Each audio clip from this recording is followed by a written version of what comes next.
Hello friends, Gondwana विद्यापीठाच्या BCom 5व्या सेमिस्टरकरिता अंकेक्षण ऑडिटिंग प्रकरण 1 अंकेक्षण अर्थ उद्देश आणि फायदे हे आज आपण अभ्यासणार आहोत. आपण अंकेक्षणाचा याच्या अगोदर सिलेबस पाहिलेला आहे आणि सिलेबसनुसार जो पहिला युनिट आहे पहिल्या युनिटचा पहिला प्रकरण. ठीक आहे, तर पहिल्या युनिटचा पहिला प्रकरण जो आपण घेत आहोत, पहिल्या युनिटमध्ये 2 प्रकरण आपण बनवलेले आहेत त्याचे. तर पहिला प्रकरण जो आहे ज्याचं नाव आहे अंकेक्षण, त्या अंकेक्षणाचा अर्थ, त्याचा उद्देश, त्याचे फायदे आपल्याला बघायचे आहेत. तर हा पहिला लेक्चर आहे. ठीक आहे, या पहिल्या लेक्चरचा मध्ये आपण अंकेक्षण म्हणजेच काय, त्याचा अर्थ व त्याचे वैशिष्ट्य बघणार आहोत. आणि दुसऱ्या लेक्चरमध्ये आपण त्याचा उद्देश आणि त्याचे फायदे ते बघणार आहोत. ठीक आहे, तर हा पहिला युनिट यावर आधारित आहे, पहिल्या युनिटचा पहिला टॉपिक. ठीक आहे, पहिल्या टॉपिकवर आपण 2 लेक्चर बनवणार आहोत आणि मग दुसऱ्या युनिटवर आपण 2 लेक्चर बनवू. ठीक आहे, तर चला, तर आपण आता अंकेक्षण कशाला म्हणतात आणि अंकेक्षणाची सर्वात अगोदर अंकेक्षण कशाला म्हणतात ते पाहण्या अगोदर आपण या अंकेक्षण या विषयाची पार्श्वभूमी काय आहे ते अगोदर समजून घेऊ आणि मग त्याच्यानंतर अंकेक्षणाच्या व्याख्या त्या पाहू आणि काही विद्वानांच्या सुद्धा परिभाषा आहेत त्यासुद्धा बघणार आहोत. तर सर्वात अगोदर आपण पाहणार आहोत ऐतिहासिक पार्श्वभूमी, म्हणजेच ऑडिटिंग हा सब्जेक्ट नेमका सुरुवात कधी झाली याची, किंवा हा केव्हापासून अभ्यासाला आला किंवा याचा अभ्यास केव्हापासून करण्यात आला, तर ते आपण पाहणार आहोत. तर सगळ्यात अगोदर आपण ऐतिहासिक पार्श्वभूमी म्हणण्यापेक्षा भारतामध्ये या अंकेक्षणाला सुरुवात केव्हापासून झाली ते आपण बघू. तर याचा जर विचार केला तर भारतामध्ये अंकेक्षणाला 1 एप्रिल 1914 साली सुरुवात झाली. 1 एप्रिल 1914 साली सुरुवात झाली असे मानले जाते, कारण भारतीय कायद्याप्रमाणे सर्व प्रमंडळाचे हिशेब तपासणे आवश्यक केले गेले. या अगोदर मात्र हिशेब तपासले गेले पाहिजे असे बंधन नव्हते. 1918 साली मुंबई राज्य सरकारने अंकेक्षणाकरिता GDA, ज्याला आपण लॉंग फॉर्म जर म्हटलं तर गव्हर्नमेंट डिप्लोमा इन अकाउंटन्सी, हा अभ्यासक्रम सुरू केला. केव्हापासून? 1919 पासून, 18-19 पासून. ठीक आहे, 1918-19 पासून मुंबई राज्य सरकारने अंकेक्षणाकरिता GDA government diploma in accountancy हा अभ्यासक्रम सुरू केला. ठीक आहे ना, समजत आहे?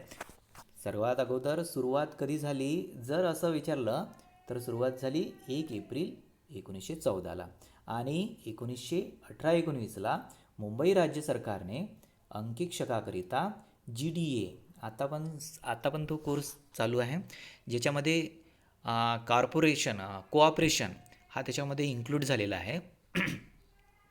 आता या डिग्रीला GDC&A हे नाव जोडण्यात आलेलं आहे. अगोदर त्याला GDA असं म्हटलं जात होतं, गव्हर्नमेंट डिप्लोमा इन अकाउंटन्सी. आता झालेला आहे GDC&A. आत्ता पण ती डिग्री तुम्ही घेऊ शकता.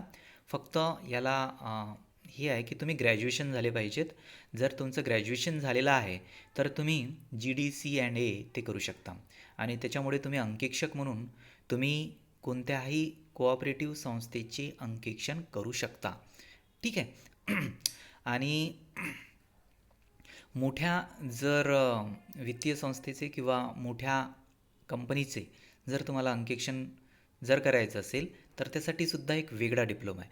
परंतु सध्या तुमच्या अभ्यासाकरिता मी तुम्हाला सांगत आहे की 1918-19 साली मुंबई राज्य सरकारने अंकेक्षणाकरिता GDA government diploma in accountancy हा अभ्यासक्रम सुरू केला.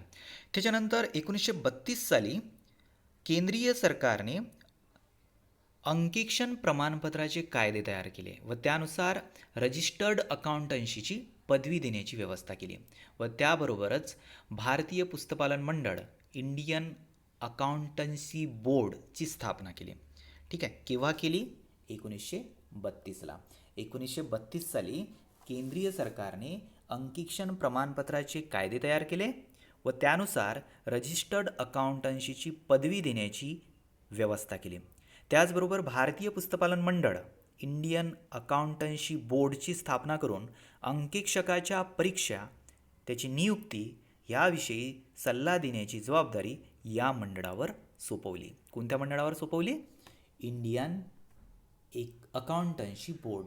इंडियन अकाउंटन्सी बोर्ड या संस्थेवर, या बोर्डवर कशाची जबाबदारी सोपवली? तर अंकेक्षकाची परीक्षा, त्यांची नियुक्ती, त्यांची भरती याविषयी सल्ला देण्याचे काम हा इंडियन अकाउंटन्सी बोर्ड करेल, अशा प्रकारची व्यवस्था 1932 सालच्या अंकेक्षण जे कायदे झाले त्या कायद्यामध्ये करण्यात आले. आलं लक्षात? आता ही झाली शॉर्टकटमध्ये तुमची ऐतिहासिक पार्श्वभूमी, की अंकेक्षक किंवा अंकेक्षणाची सुरुवात कधीपासून झाली आणि त्याच्यामध्ये काय काय टप्पे पडले ते आपण टप्पे ह्या 3 याच्यामध्ये बघितलेले आहेत. ठीक आहे. आता त्याच्यानंतर अंकेक्षण व अंकेक्षकाची व्याख्या. आता अंकेक्षण आणि अंकेक्षक याच्यामध्ये काय आहे? अंकेक्षक म्हणजे जो अंकेक्षण करतो त्याला अंकेक्षक म्हणतात. बरोबर आहे. आता अंकेक्षण ही एक प्रक्रिया आहे आणि अंकेक्षक ती प्रक्रिया करणारा व्यक्ती आहे. आता त्याच्यासाठी त्या व्यक्तीला तेवढी कॅपॅसिटी असणे पाहिजे, तेवढी एबिलिटी असणे आवश्यक आहे. बरोबर आहे. तर जोपर्यंत तो GDA ही एक्झाम पास होत नाही तोपर्यंत तो ॲज अ अंकेक्षक, ॲज अ ऑडिटर म्हणून काम करू शकत नाही. तर अंकेक्षण आणि अंकेक्षकची व्याख्या याच्यामध्ये दिलेलं आहे. सर्वसामान्य व्याख्या आहेत, कोणत्या तत्त्ववेत्तेच्या व्याख्या नाही आहेत. अनेक तत्त्ववेत्त्याच्या व्याख्येवरून किंवा विद्वानांच्या व्याख्यांवरून तयार केलेल्या ह्या व्याख्या आहेत. समजून घ्या काय सांगत आहे या व्याख्यामध्ये. पहिली व्याख्या बघा.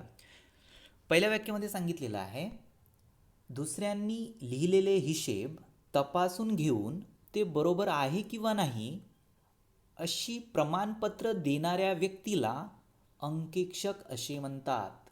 समजून घ्या, अंकेक्षक कशाला म्हणतात? तर अंकेक्षक म्हणतात की दुसऱ्यांनी लिहिलेले हिशेब तपासून घेऊन ते बरोबर आहे किंवा नाही असे प्रमाणपत्र देणाऱ्या व्यक्तीला अंकेक्षक असे म्हणतात.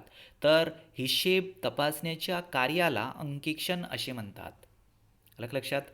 जसं आपण पाहतो ऑडिट. अंकेक्षक हा शब्द तुमच्यासाठी नवीन वाटेल, परंतु इंग्रजीमध्ये त्याला ऑडिट म्हणतात आणि ऑडिट हा तुमच्या कानावरून गेलेला शब्द आहे. कोण्या संस्थेचे ऑडिट चालू आहे. बरोबर आहे. म्हणजेच 31 मार्चला तुमचा हिशेब कंप्लीट होतो आणि मग त्याच्यानंतर ऑडिट चालते. तर मग ऑडिट म्हणजेच काय? ते हिशेब योग्य आहे किंवा नाही. बरोबर आहे. ते तपासणे, त्याला आपण ऑडिट म्हणतो. बरोबर आहे ना. ऑडिट म्हणजेच काय, किंवा ज्याला आपण अंकेक्षण म्हणतो. ऑडिटिंग म्हणजे काय, कशाला म्हणतात ऑडिटिंग? जे हिशेब केलेले आहे, जे खाते केलेले आहेत ते खाते योग्य आहेत किंवा योग्य आहेत किंवा नाही आहेत त्याची तपासणी करणे. बरोबर आहे. त्याच्या हिशेबाची चेकिंग करणे, तपासणी करणे, त्याची टॅली करणे, बरोबर आहे किंवा नाही चेकिंग करणे, एंट्र्या बरोबर आहेत किंवा नाही त्या चेक करणे, खात्यामध्ये गडबड आहे का ते शोधून काढणे आहे ना. त्याच्यानंतर जे बिल्स वगैरे आहेत, ज्याला आपण प्रमाणके म्हणतो, बिल्स वगैरे आहेत, रिसिप्ट्स वगैरे आहेत, त्या रिसिप्टची चेकिंग करणे, त्याला आपण अंकेक्षण म्हणतो. बरोबर आहे. तर अंकेक्षण म्हणजे काय, तर दुसऱ्यांनी लिहिलेले जे खाते आहेत, जे अकाउंट्स आहेत, ते अकाउंट्स बरोबर आहेत किंवा नाही ते चेक करणे, त्याची तपासणी करणे. ठीक आहे. म्हणून पहिली व्याख्या तीच सांगितलेलं आहे की दुसऱ्यांनी लिहिलेले जे हिशेब आहे ते दुसऱ्यांनी लिहिलेले हिशेब तपासून घेऊन ते बरोबर आहे किंवा नाही असे प्रमाणपत्र देणाऱ्या व्यक्तीला अंकेक्षक असे म्हणतात आणि या तपासण्याच्या कार्याला अंकेक्षण असे म्हणतात. आलं लक्षात? जो तपासतो त्याला अंकेक्षक म्हणतो आणि ती जी प्रक्रिया आहे त्या प्रक्रियेला अंकेक्षण असे म्हणतात.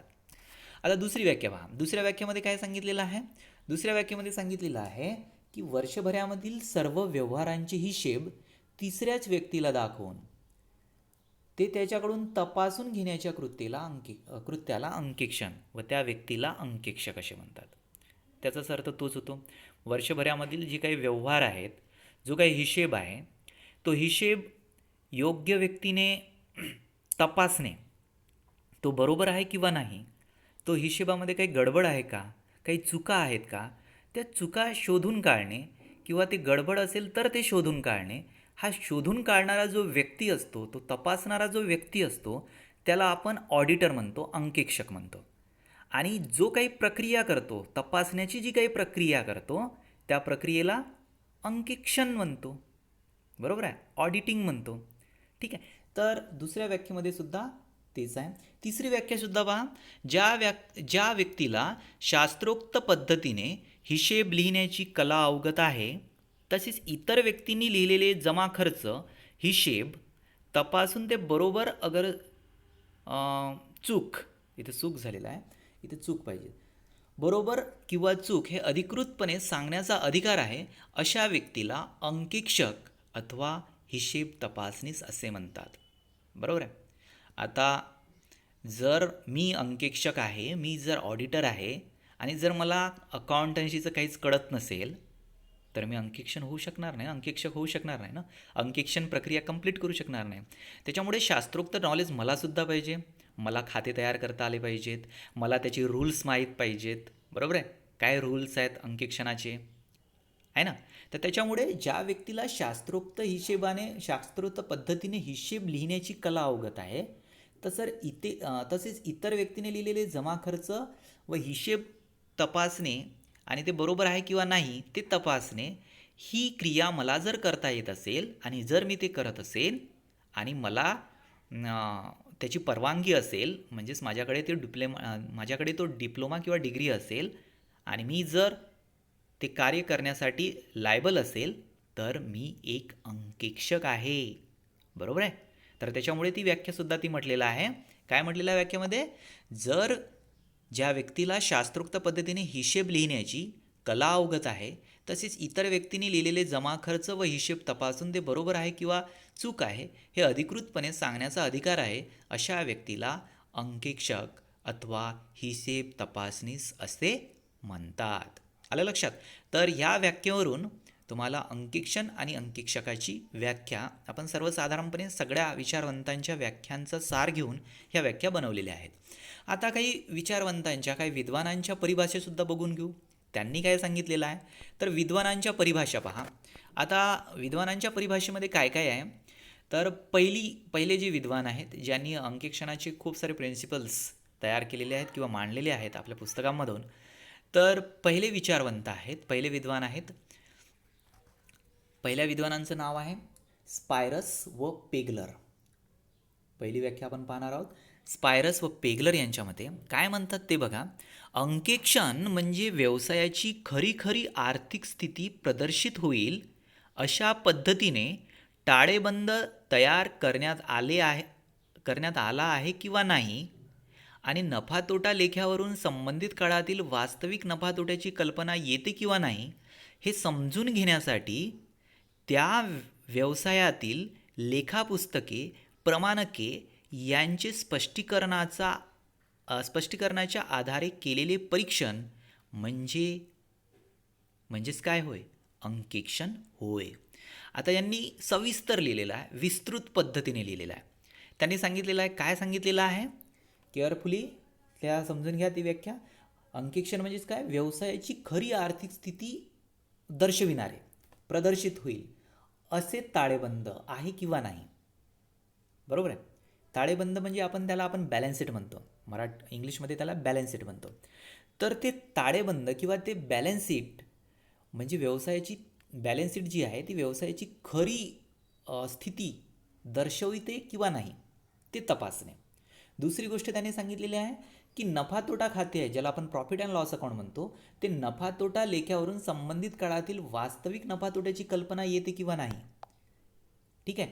नफा तोटा खात्यावरून म्हणजे नफा किंवा जो काही तोटा झालेला आहे किंवा नफा झालेला आहे तो वास्तविक आहे किंवा नाही हे समजून घेण्यासाठी जे काही लेखापुस्तके आहेत, प्रमाणके आहे, यांचे स्पष्टीकरण योग्य आधारे केले आहे किंवा नाही हे जे तपासल्या जाते, ही जी काही प्रक्रिया आहे, या सर्व प्रक्रियेला अंकेक्षण असे म्हणतात. आणि ही व्याख्या दिलेली आहे, कोण दिलेली आहे ही व्याख्या? ही व्याख्या दिलेली आहे स्पायरस आणि पेगलर. ठीक आहे. ही व्याख्या योग्य रीतीने समजून घ्या आणि ती लिहून ठेवा आपल्या पुस्तकामध्ये, आपल्या बुकामध्ये. ठीक आहे. त्याच्यानंतर दुसरी व्याख्या एम.एल. शांडिल्य यांच्या मते. एम.एल. शांडिल्य काय म्हणतात? व्यवसायाच्या वास्तविक आर्थिक स्थितीचे ज्ञान प्राप्त करून घेण्यासाठी त्या व्यवसायाच्या लेखापुस्तकाचे निरीक्षण, तुलना, तपासणी, पुनर्निरीक्षण, प्रमाणन, सूक्ष्म निरीक्षण, परीक्षण आणि सत्यापन करणे म्हणजे अंकेक्षण होय. काय म्हणतात शांडिल्य? शांडिल्य म्हणतात की व्यवसायाची तुम्हाला वास्तविक स्थिती म्हणजे ॲक्च्युअल काय परिस्थिती आहे, काय म्हणजे खरी परिस्थिती काय आहे, तुमच्या व्यवसायाची खरी परिस्थिती काय आहे, वास्तविक स्थिती काय आहे, आर्थिक स्थिती काय आहे. आता ते केव्हा कळणार? एखाद्या व्यवसायाची आर्थिक स्थिती कशी आहे, मजबूत आहे का, नफा किती होत आहे, नफा बरोबर आहे का, की फक्त फुगवून दाखवलेला आहे नफा, काय आहे ते केव्हा तुम्हाला माहीत होईल? जेव्हा तुम्ही ती जी संस्था आहे त्या आर्थिक संस्थेचे सगळे व्यवहार आहेत, लेखे आहेत, बॅलन्स शीट आहे, हे सगळे तुम्ही बघणार, त्याची तपासणी करणार, तेव्हाच तुम्हाला त्याच्या खऱ्या आर्थिक स्थितीचे ज्ञान होईल. आणि त्या खऱ्या आर्थिक स्थितीचे ज्ञान होण्यासाठी तुम्हाला म्हणजे तुम्ही त्या लेखापुस्तकाचे निरीक्षण करता, त्याची तुलना करता बाकीच्या कंपन्यांसोबत किंवा बाकीच्या लेख्यांसोबत, त्याची तपासणी, पुनर्निरीक्षण, प्रमाणन, सूक्ष्मनिरीक्षण, परीक्षण आणि सत्यापन ह्या सगळ्या क्रिया त्याच्यामध्ये येतात अंकेक्षणामध्ये. ठीक आहे, म्हणजे अंकेक्षण प्रक्रियेमध्ये ह्या सगळ्या क्रिया येतात. म्हणजे तुम्हाला त्या व्यवसायाची आर्थिक स्थिती, वास्तविक आर्थिक स्थिती प्रकट करण्यासाठी तुम्हाला ह्या सगळ्या स्थितीमधून जावं लागेल, तेव्हा ॲक्च्युअलमध्ये अंकेक्षण होईल. समजत आहे? तर एम एल शँडिले यांनी सुद्धा आपल्या व्याख्येमध्ये हे पूर्ण सविस्तर जे कार्य आहे, सविस्तर जी प्रक्रिया आहे, ती सविस्तर प्रक्रिया त्यांनी मांडलेली आहे की अंकेक्षण म्हणजेच काय, तर पुस्तकाचे निरीक्षण, तुलना, तपासणी, पुनर्निरीक्षण, प्रमाणन, सूक्ष्मपरीक्षण, सूक्ष्मनिरीक्षण, परीक्षण आणि सत्यापन ह्या सगळ्या क्रियांच्या एकत्रीकरणाला अंकेक्षण असे म्हणतात. ठीक आहे. आता त्याच्यानंतर तिसरी व्याख्या पहा. तिसऱ्या व्याख्येमध्ये काय सांगितलेलं आहे? आर जी विलियम्स यांनी एक व्याख्या सांगितलेली आहे.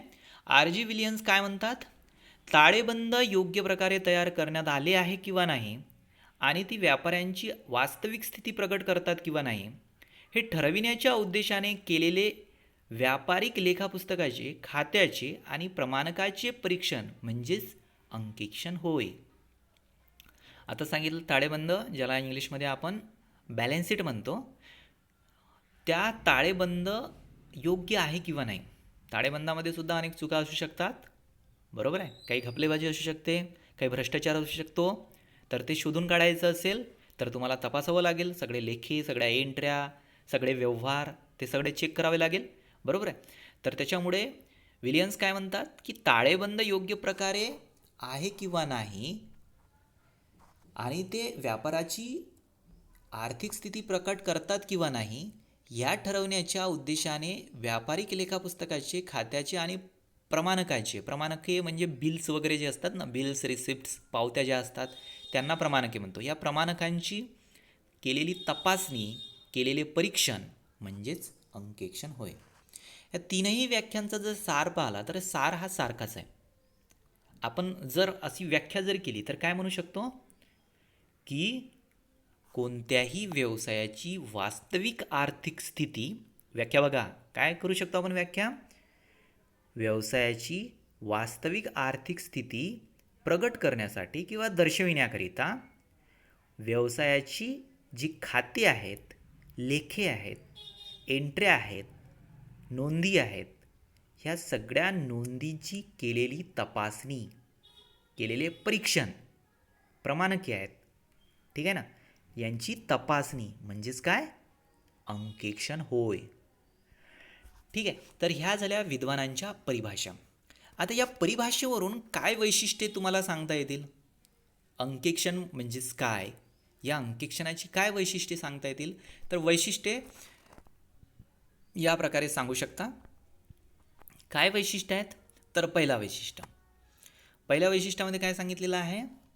व्यवसायाच्या लेखापुस्तकाची बुद्धिमत्तापूर्वक व आलोचनात्मक कृतीने तपासणी. बरोबर आहे. लेखापुस्तकांचे, फक्त लेखापुस्तकांचेच नाही तर प्रमाणकांचे सुद्धा, नोंदींचे सुद्धा, व्यवहारांचे सुद्धा, बरोबर आहे. या सगळ्या गोष्टींचे बुद्धिमत्तापूर्वक जोपर्यंत तुम्हाला अकाउंटन्सीचा नॉलेज राहणार नाही तोपर्यंत तुम्ही हे लेखापुस्तके तपासू शकणार नाही, बरोबर आहे ना. तर त्या लेखापुस्तकांचा, बॅलन्स शीटचा, नोंदणीचा, प्रमाणकांचा ही तपासणी याच्यामध्ये आलोचनात्मक कृतीने तपासणी केली जाते. म्हणजे काहीतरी शोधण्यासाठी आलोचनात्मक पद्धतीने म्हणजेच काहीतरी चूक आहे, अशा पद्धतीने आपण चुका शोधून काढत आहोत, अशा प्रकारे तपासणी करावी लागेल, बरोबर आहे ना. आणि चुका काय काय आहेत ते शोधण्यासाठी करण्यात येणारी तपासणी, बरोबर आहे. दुसरा वैशिष्ट्य, ती तपासणी ठराविक कालावधीनंतरच केली जाते, बरोबर आहे. आता काही ऑडिटिंग जी असतात काही ऑडिट ही क्वार्टरली असते, 3 महिन्यानंतर, 3 महिन्यानंतर, 6 महिन्यानंतर, ठीक आहे. काही ॲन्युअली असते, वर्षाच्या नंतर, बरोबर आहे. परंतु जे इंटरनल असते ते इंटरनल आपण क्वार्टरली करू शकतो किंवा 6 करू शकतो. परंतु जे कंपल्सरी आहे, कंपल्सरी ऑडिटिंग जी केली जाते ती 12 महिन्यानंतरच केली जाते. तर याचा ठराविक कालावधी असतो. रोज अंकीक्षण केल्या जात नाही, आलं का लक्षात. अंकीक्षण याचं जर प्रॉपर जर आपण ही पाहिलं, रूल्स पाहिले, तर 1 वर्षाचा आहे कालावधी. प्रत्येक वर्षाचं ऑडिट झालंच पाहिजे, बरोबर आहे. त्याच्यामुळे त्याचा ठराविक कालावधीनंतरच केली जाते ऑडिटिंग. त्याच्यानंतर तपासणी योग्यता प्राप्त व्यक्तीकडूनच केली जाते. मी आत्ताच सांगितलं की जर तुम्हाला ज्ञान नसेल अकाउंटन्सीचा, फक्त ज्ञान असूनही चालणार नाही, ते ज्ञान तर आहेच, परंतु सोबत तुमच्याकडे डिप्लोमासुद्धा असणे आवश्यक आहे. तुम्ही ॲज अ ऑडिटर म्हणून काम करू शकता, याचं तुमच्याकडे डिप्लोमा असणे आवश्यक आहे, ठीक आहे. त्याच्यामुळे योग्यता प्राप्त व्यक्तीकडूनच तपासणी केली जाते. त्याच्यानंतरचं पहा, त्याच्यानंतर काय, लेखापुस्तकात नोंदविलेल्या व्यवहारांची तपासणी प्रमाणके, प्रपत्रे आणि इतर पत्रावरून केली जाते. प्रपत्र तर आहेच, प्रमाणके आहे, अकाउंटिंग आहे, म्हणजे जे काही लेखे आहेत त्या लेख्यांची जी नोंदणी केलेली आहे ती नोंदणी खरं आहे किंवा खोटे आहे, बरोबर आहे. खर्च तेवढा झाला किंवा नाही झाला हे तपासायचं असेल तर तुम्हाला बिल्स पाहावे लागतील, रिसिप्ट्स पाहावे लागतील, बरोबर आहे. तर त्या बिल्स किंवा त्या रिसिप्ट्स आहेत, त्या रिसिप्ट्स म्हणजेच प्रमाणके, त्या प्रमाणके किंवा काही प्रपत्र असतात आहे ना, बिल ऑफ एक्सचेंज वगैरे जे असतात ते, तर ते प्रपत्र वगैरे तुम्हाला त्याची तपासणी करावी लागेल. आणि तिथला जी आकडेवारी आहे आणि तुमच्या अकाउंटिंगमध्ये तुमच्या खात्यामध्ये केलेली जी आकडेवारी आहे, ते जे फिगर्स आहेत ते फिगर्स योग्य जुळतात किंवा नाही, अशा प्रकारे तपासणी करावी लागेल, बरोबर आहे. तर त्याच्यामुळे या सगळ्या कागदपत्रांची तपासणी केली जाते. लेखापुस्तकातल्या सगळ्या कागदपत्राची, लेखापुस्तकाची म्हणजे तपासणी या कागदपत्रावरून केली जाते. आणि त्याच्यानंतर लास्ट एक वैशिष्ट्य आपण म्हणू शकतो, अंकेक्षण हा निष्पक्ष व व्यवसायाशी संबंधित नसणारा असतो.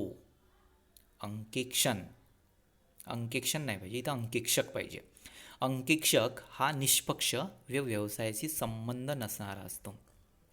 आता जर मी एखाद्या व्यवसायाचा एम्प्लॉई आहे तर मी योग्य प्रकारे अंकेक्षण करू शकणार नाही, परंतु बाहेरचा जर कोणी आला आणि तो जर तुमचं ऑडिटिंग करत आहे तर तो चांगल्या प्रकारे करू शकतो, बरोबर आहे, कारण की तो निष्पक्ष असतो. आणि अंकेक्षक हा निष्पक्षच असावा, ठीक आहे ना. म्हणजे कोणाच्या तरी बाजूने निर्णय घेणारा नसावा, तो निष्पक्ष असावा. आणि निष्पक्ष जेव्हा असेल तेव्हा तो चुका चांगल्या प्रकारे शोधून काढू शकतो. अंकेक्षणाचा मुख्य उद्दिष्ट तोच आहे, काय, चुका शोधून काढणे, ठीक आहे. तर आजच्या क्लासमध्ये बस एवढंच. तुम्हाला आजच्या क्लासमध्ये काय तुम्ही शिकलेले आहात, तर आजच्या क्लासमध्ये तुम्ही शिकलेले आहात ऐतिहासिक पार्श्वभूमी, अंकेक्षणाची सुरुवात कुठून झाली, ठीक आहे, भारतामध्ये अंकेक्षणाची सुरुवात कुठून झाली, केव्हा झाली, आणि त्याच्या संदर्भामधले काय काय कायदे तयार झाले आणि काय काय बोर्ड तयार झाले, तर ते सगळी आकडेवारी याच्यामध्ये दिलेली आहे. त्याच्यानंतर आपण पाहिली अंकेक्षण व अंकेक्षकाची व्याख्या, आणि काही विद्वानांच्या सुद्धा व्याख्या, काही परिभाषा पाहिलेल्या आहेत. आणि त्याच्यानंतर आपण पाहिली अंकेक्षणाची वैशिष्ट्ये. नेक्स्ट लेक्चरमध्ये आपण पाहणार आहोत अंकेक्षणाचे उद्दिष्टे आणि त्यासोबतच अंकेक्षणाचे फायदे आणि तोटे, ठीक आहे. हे आपण नेक्स्ट लेक्चरला पाहणार आहोत.